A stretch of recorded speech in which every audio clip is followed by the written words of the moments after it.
जिला प्रभारी मंत्री ईश्वर खंडे ने आज शहर के नेहरू स्टेडियम में ध्वजारोहण समारोह में भाग लेने के बाद पत्रकारों से बात की। इस अवसर पर उन्होंने जिले में रहे विभिन्न मुद्दों पर बात की। कैमरामैन पुपराज का कवरेज। 76ನೇ ಗಣರಾಜ್ಯೋತ್ಸವದ ಹಾರ್ದಿಕ ಶುಭಾಶಯಗಳನ್ನು ಕೋರುತ್ತೇನೆ। ದೇಶಕ್ಕೆ ತನ್ನದೇ ಆದಂಥ ಸಂವಿಧಾನವನ್ನು ರಚನೆ ಮಾಡಿ ಅಳವಡಿಸಿಕೊಂಡು ಅದನ್ನು ಜಾರಿಗೆ ತಂದು ಸುಮಾರು 75 ವರ್ಷಗಳು ಕಳೆದಿದ್ದಾವೆ। 75 ವರ್ಷಗಳಲ್ಲಿ ಈ ರಾಜ್ಯ, ರಾಷ್ಟ್ರ, ಸಾಮಾಜಿಕ, ಆರ್ಥಿಕ, ಶೈಕ್ಷಣಿಕ, ಔದ್ಯೋಗಿಕ, ಕೃಷಿ, ವಿಜ್ಞಾನ, ತಂತ್ರಜ್ಞಾನ, ಮಾಹಿತಿ ತಂತ್ರಜ್ಞಾನ ಎಲ್ಲ ಕ್ಷೇತ್ರಗಳಲ್ಲಿ ಸಾಕಷ್ಟು ಸಾಧನೆಯನ್ನು ಮಾಡಿದೆ। ಇನ್ನೂ ಅನೇಕ ಸವಾಲುಗಳು ನಮ್ಮ ಎದುರುಗಡೆ ಇದ್ದಾವೆ।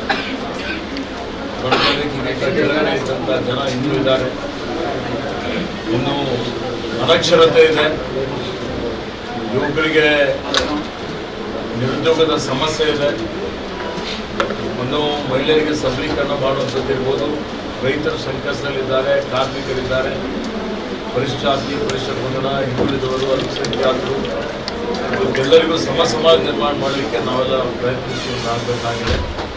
ಏನು ರಾಷ್ಟ್ರಪಿತ ಮಹಾತ್ಮ ಗಾಂಧೀಜಿಯವರ, ಸಂವಿಧಾನ ಶಿಲ್ಪಿ ಡಾಕ್ಟರ್ ಬಾಬಾ ಸಾಹೇಬ್ ಅಂಬೇಡ್ಕರ್ ಅವರ ರಾಷ್ಟ್ರೀಯ ನಾಯಕರುಗಳ ಕನಸುಗಳೇನಿದ್ರು ಇನ್ನೂ ಪೂರ್ಣ ಪ್ರಮಾಣದಲ್ಲಿ ಅವೆಲ್ಲವನ್ನು ಇವತ್ತು ಅನುಷ್ಠಾನ ಮಾಡಿ ಇಡೀ ಜಗತ್ತಿನಲ್ಲೇ ಭಾರತ ದೇಶ ಒಂದು ಬಲಾಢ್ಯವಾದಂಥ ರಾಷ್ಟ್ರ ಅಂತ ಹೇಳಿ ನಾವೆಲ್ಲ ಪ್ರಯತ್ನ ಮಾಡಬೇಕಾಗಿದೆ।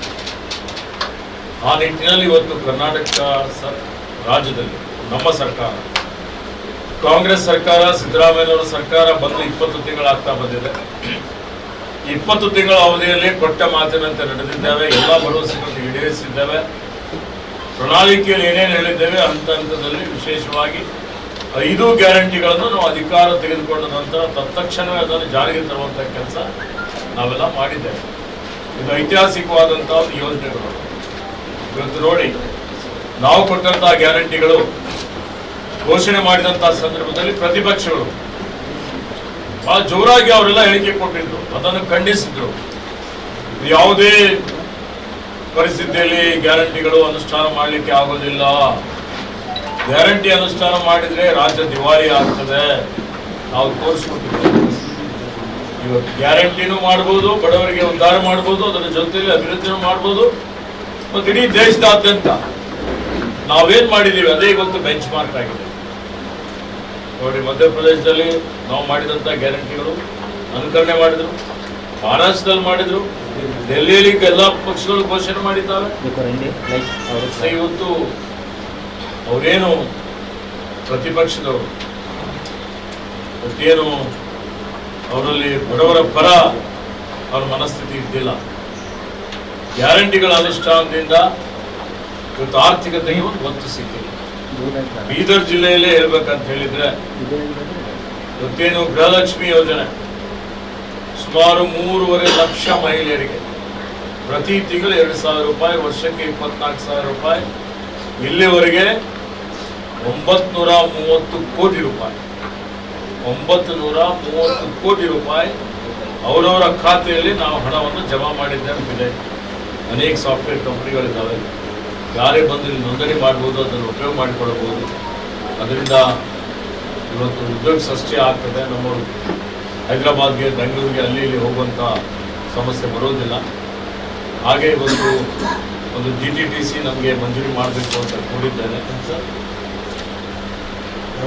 ನಮ್ಮದು ಒಂದು GTTC